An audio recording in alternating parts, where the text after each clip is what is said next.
Sesungguhnya orang-orang yang berharap liqa'ana, berjumpa dengan kami, itu adalah orang-orang yang berharap tinggal di dalam Dia. Apa kata Allah? Orang-orang yang tidak berharap berarti orang-orang yang tidak ingin tinggal di dalam Dia. Lalu ingin tinggal di mana?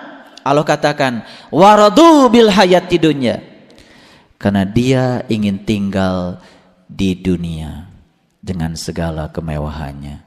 Dia ingin terpisah dari Allah untuk ada di dunia. Maka dia akan terus meratapi kekurangan-kekurangan dunia. Dia juga akan terus meratapi kesenangan-kesenangan dunia dengan segala tipuannya. Karena dia tidak mau tinggal di dalam Dia. Apa kata Allah? Wajma'annu biha, bahkan dia menganggap dunia itulah yang menenteramkannya. Lalu Allah katakan walladzina hum an ayatina ghafilun, lalu dia perlahan demi perlahan melupakan tanda-tanda Allah. Ulaika ma'wahumun nar bima kanu yaksibun, mereka itu tempatnya adalah nar disebabkan apa yang mereka kerjakan. Kalau berdasarkan ayat ini, apa artinya neraka? Neraka berdasarkan ayat ini adalah tempat tinggalnya orang-orang yang tidak mau tinggal di dalam Dia. Jadi kalau begitu neraka ada? Ada.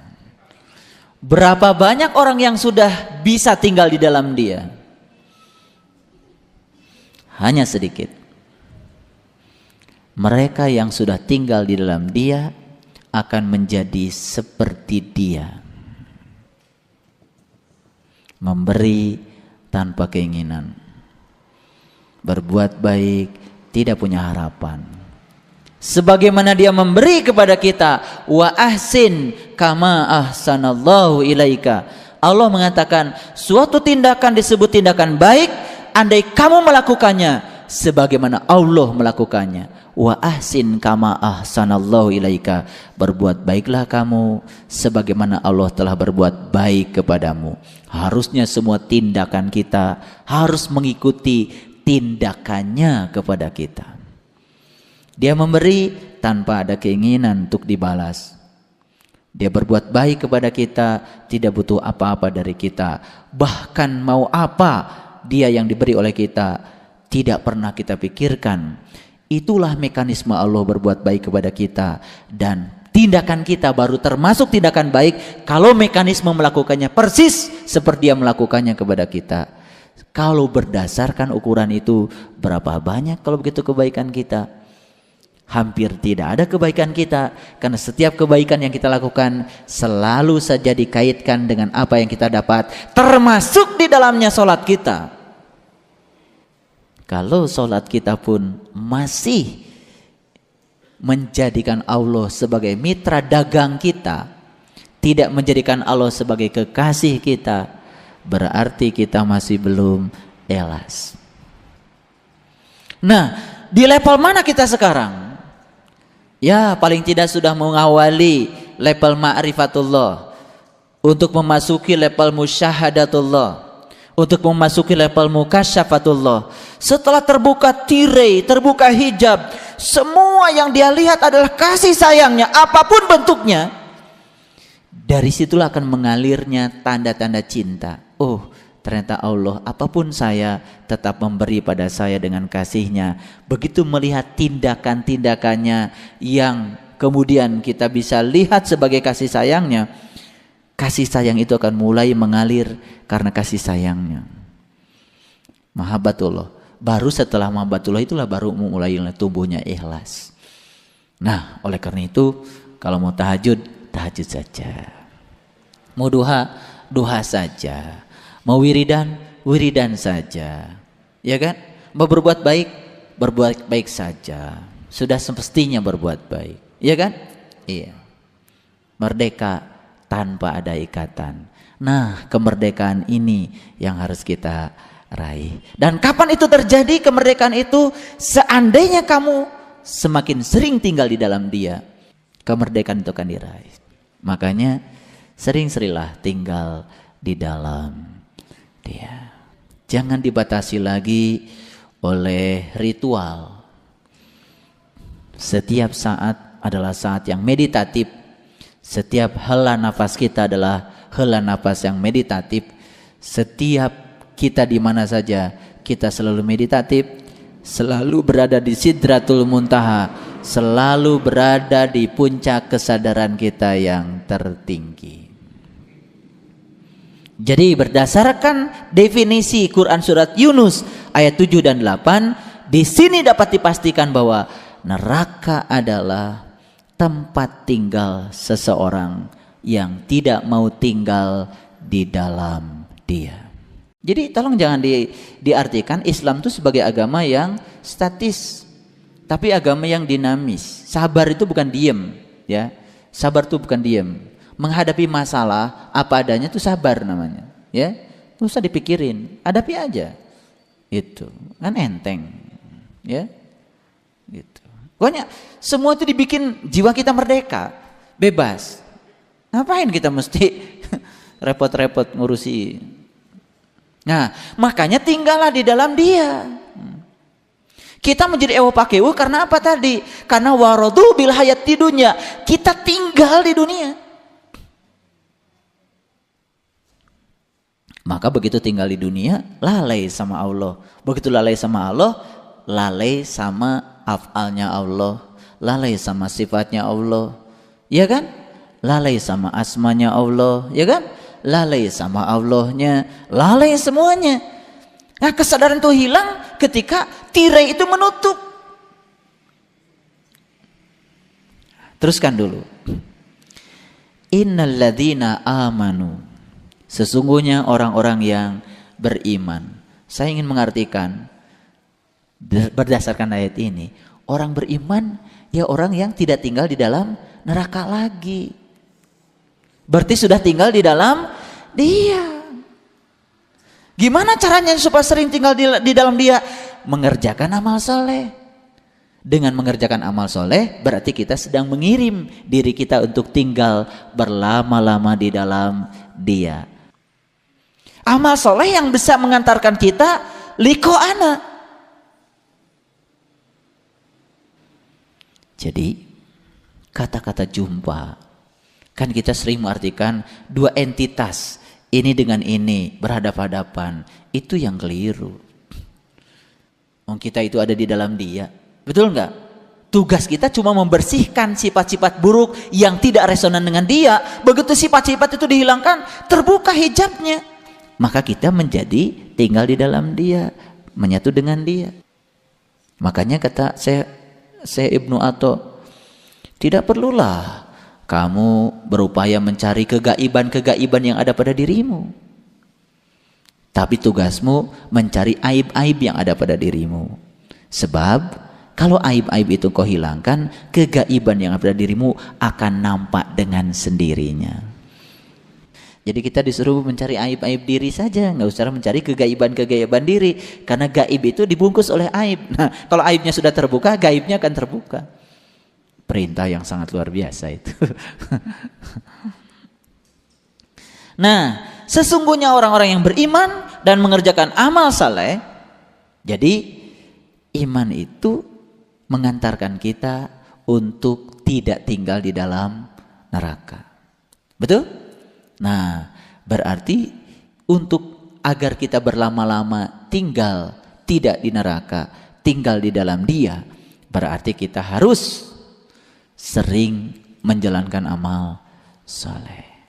Tapi hati-hati, walaupun tetes minyak tadi sudah dikembalikan ke sana, kalau nggak bersih, nggak nyatu. Makanya Allah sudah bilang, la yamassuhu illal mutahharun. Aku tidak bisa menerima kecuali yang suci. Udah masuk tapi kotor. Makanya ketika Nabi Musa mau masuk Al-Muqaddasi Tua di Quran surat Toha, hei Musa, kamu sudah memasuki al-muqaddasi tua. Sekarang lepaskan kedua terompahmu. Disuruh melepaskan kedua terompahnya. Kok dua sih terompahnya? Yang dua itu kan dunia. Betul nggak? Lihat orang yang masih diombang-ambing oleh dunia, capek kan? Karena dia masih menggunakan terompah dunia, masih tinggal di luar dia. Teruskan. Nah, kemudian Allah mengatakan yahdihim rabbuhum, mereka diberi petunjuk oleh Tuhannya. Jadi kalau kita ingin diberi petunjuk oleh Allah, kalau kita ingin dibimbing oleh Dia, maka kata Allah, imanlah, tinggallah di dalam Dia, dan lebih banyak lagi tinggal dalam Dia. Dengan cara apa? Mengerjakan amal soleh.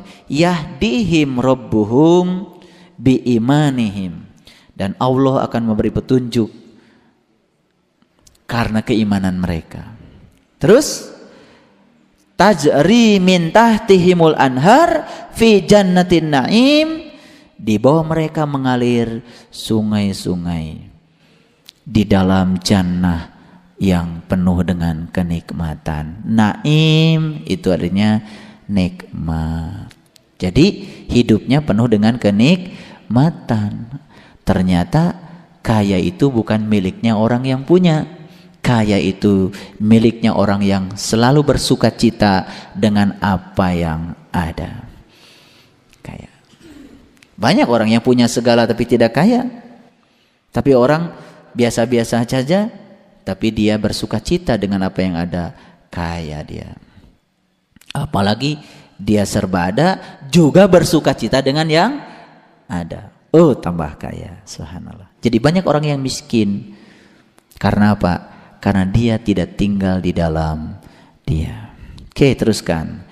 Orang-orang yang tadi itu iman, beramal soleh, tinggal dalam Dia, lebih lama lagi tinggal dalam Dia. Dia mulai meresap sifatnya, afalnya, dianya, asmanya, disatukan di dalam zatnya, menyatu di dalam dirinya.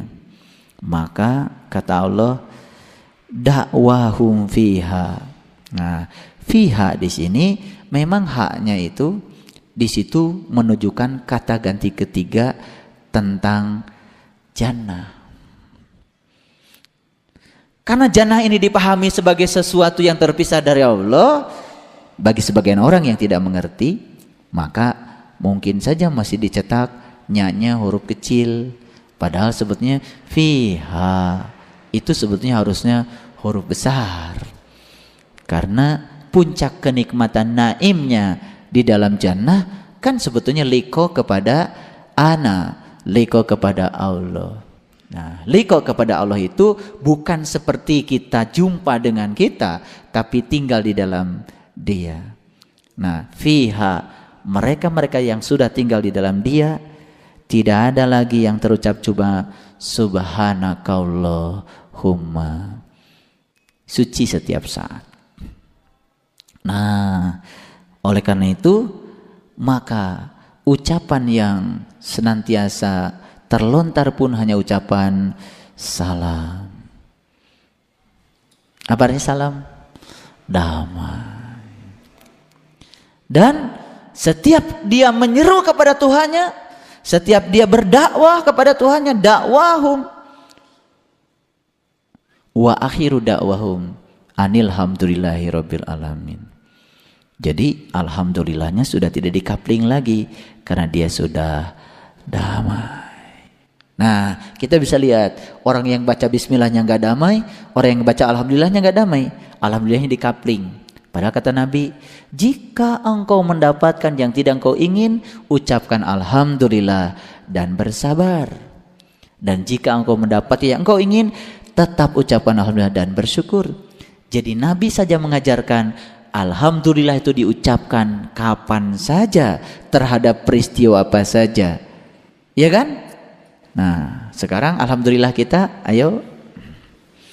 Waduh, uang saya hilang. Alhamdulillah. Pernah begitu? Nggak ada. Kurang ajar.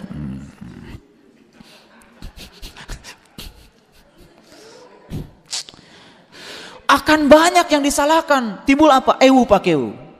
Sekarang saya ingin kasih tahu, dalam kehidupan sehari-hari, perwatakan yang semacam itu yang kita saksikan. Betul nggak? Orang berantem di ruang publik sudah tidak risih. Twitter, Facebook, itu ruang publik. Pagi-pagi sudah mejeng, status. Itu ruang publik. Dia sedang memamerkan ketololannya. Gue lagi sedih nih.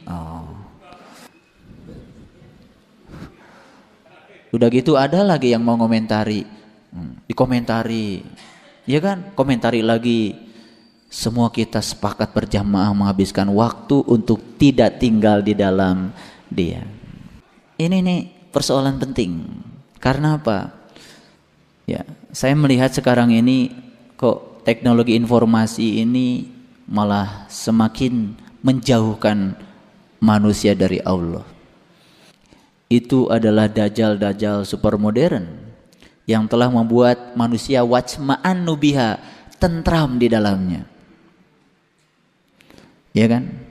Asik di dalam. Jadi gunjingin orang di ruang publik pun menjadi sesuatu yang mengasihkan. Dan sudah tentram. Mungkin sekarang kalau diadakan revolusi, ditarik dari semua pemakai BlackBerry itu, gelabakan banyak yang sakit karena tidak bisa ngomongin orang lagi. Karena sudah ada pembiasaan yang secara struktural terstruktur. Padahal di negara yang memproduksinya sendiri itu sudah tidak diizinkan lagi secara beramai-ramai. Ya, oke. Sebetulnya hari ini saya ingin mengajak kita untuk muhasabah sebetulnya, menyelam lebih dalam. Apakah betul kita ini sudah salam, sudah damai? Apakah betul kita itu sudah mengalami subhanakallahumma? Apa iya alhamdulillahirabbil alamin kita itu sudah utuh kita gunakan untuk bisa mensyukuri apapun yang Allah berikan pada kita tanpa memilih apakah itu diingini atau tidak diingini? Apakah iya kita sudah tinggal di dalam Dia, atau kita ada di dalam Dia tetapi tidak bersenyawa dengan Dia karena kita menjadi makhluk yang asing bagi Dia, lalu tidak bisa menyerap sifat-sifat Dia, tidak bisa menampakkan kemuliaan Dia? Kalau itu yang terjadi, berarti kita harus melakukan suatu perbaikan yang mendasar. Itu sebabnya tadi saya membacakan ayat 11, dan kalau sekiranya Allah menyegerakan kejahatan bagi manusia seperti permintaan mereka untuk menyegerakan kebaikan, pastilah diakhiri umur mereka. Manusia itu kalau minta tidak ada kan, hampir tidak ada minta kejahatan ya. Tidak ada yang minta penderitaan. Betul enggak? Yang diminta itu kebaikan kan. Bahkan kalau manusia minta kebaikan, itu ingin selalu disegerakan. Betul enggak? Nah itu kebaikan yang diminta manusia juga kan sebetulnya kebaikan yang belum tentu kebaikan menurut Allah kan. Yang akan disegerakan oleh Allah itu ya kun fayakunnya Allah. Kebaikan menurut Allah, ya kan? Jadi sebetulnya bagi orang yang sudah damai ya tidak ada lagi yang disebut dengan kebahagiaan berdasarkan keinginannya, penderitaan berdasarkan bukan keinginannya. Makanya di ayat yang ke-13 Allah memberikan suatu gambaran kepada kita, umat-umat yang terdahulu. Berarti kita disuruh untuk melihat historis. Kita disuruh melihat sejarah, ya kan? Yang terdahulu tuh nggak usah jauh-jauh, nggak usah Fir'aun, nggak usah. Terdahulu itu nggak usah jauh-jauh ke sana, lihat saja orang-orang yang lebih awal hidup di sini, ya kan? Tapi kau tidak lebih dewasa daripada yang lahir kemudian, itu kan? Dahulu tuh itu, nggak usah jauh-jauh, susah cari Fir'aun, nggak pernah gaul sama Fir'aun. Cuman katanya Fir'aun tuh kelakuannya kayak gitu, susah, cari aja yang sekarang yang nampak. Dulu, biasanya kalau kita dulu itu ingatnya prasejarah gitu, zaman Neolitikum, Paleolitikum, kejauhan. Kita nggak hidup sama mereka kok. Peradaban mereka sudah tidak kita kenali lagi, betul nggak? Kita lihat sekarang aja. Lihat oleh kita, orang yang tinggal dalam dia dengan yang tidak tinggal dalam dia, bedanya kayak apa? Itu saja. Kalau saya itu pragmatis saja. Lihat sekarang, ngapain lihat kemarin-kemarin? Mungkin kita juga lihat orang tua kita, ya kan? Yang masih ada. Kenapa orang tua kita tuh sok lulah wae? Ya kan? Kenapa saudara-saudara kita udah menjelang mau mati aja masih lulah gitu ya? Iya kan? Umur sih udah asar gitu, tapi masih itu dipelajari oleh kita. Apa kesalahan hidup mereka? Betul nggak? Ternyata kesalahan yang paling mendasar itu karena apa? Satu, dia tidak berharap liko anak. Begitu dia tidak berharap jumpa dengan dia, berarti dia tidak berharap tinggal di dalam dia. Begitu dia tidak berharap tinggal di dalam dia, dia selalu terpisah dari dia. Terpisah dari dia, tidak merasa cukup dengan dia. Lalu apa yang mencukupkan dia? Tidak ada yang bisa mencukupkan kita kecuali Allah. Harta dan jabatan, kenyataan sudah membuktikan yang tinggi jabatannya pun merasa tidak cukup. Betul nggak? Geus jadi RT hayang jadi RW. Geus jadi RW hayang jadi lurah. Geus jadi lurah hayang jadi camat. Geus jadi camat hayang jadi bupati. Betul nggak? Sekarang kan semua bupati mencalonkan hayang jadi gubernur. Jadi itulah. Jadi berarti semua yang selainnya tidak akan mencukupkan kita. Itu sejarah. Itu umat terdahulu. Jadi nggak usah jauh-jauh. Lihat sekarang, baca koran, baca itu setiap hari baca koran, ngerti-ngerti. Oh iya ya. Pak RW teh nah hampet hoyong janten lurah gitu kan. Oh, dari situ nggak usah nyalain Pak RW-nya, nggak usah digunjingkan Pak RW-nya, nggak salah itu punya keinginan kok. Yang harus kita pikirkan, oh ternyata dunia ini setinggi apapun yang sudah dicapai seseorang tidak akan mengenyangkan. Betul nggak? Itu pelajaran bagi kita. Kalau gitu apa yang bisa mengenyangkan saya? Yang bisa mengenyangkan kita adalah Allah. Yang bisa mencukupkan kita adalah Allah. Maka kita disuruh tinggal, jangan di mana-mana. Tinggal saja di dalam Allah, maka kita akan dicukupkan oleh Allah. Shadaqallahul adzim. Terima kasih. Assalamualaikum warahmatullahi wabarakatuh.